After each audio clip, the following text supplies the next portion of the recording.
गणेशोत्सवाच्या दरम्यान मराठा आंदोलक मनोज जरांगे पाटील यांनी मुंबईतील आझाद मैदानात बेमुदत उपोषण सुरू केलं होतं। या आंदोलनासाठी राज्यभरातून मोठ्या प्रमाणात मराठा समाज मुंबईत दाखलही झाला होता।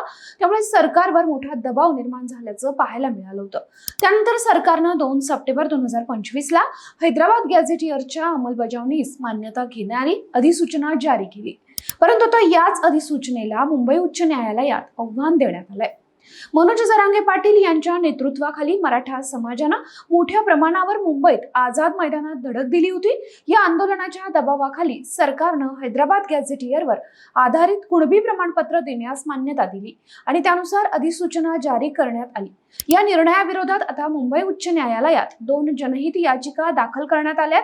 एक याचिका शिव अखिल भारतीय वीरशैव युवक संघटनेच्या वतीनं तर दुसरी विनीत धोत्रे वकील पंढरपूर यांनी व्यक्तिगतरित्या दाखल केली आहे।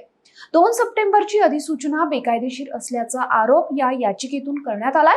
हैदराबाद गॅझेटियरचा वापर करून कुणबी प्रमाणपत्र देणं म्हणजे घटनात्मक निकषांचं उल्लंघन आहे। त्यामुळे अधिसूचना रद्द करण्यात यावी अशी मागणी आता करण्यात येते।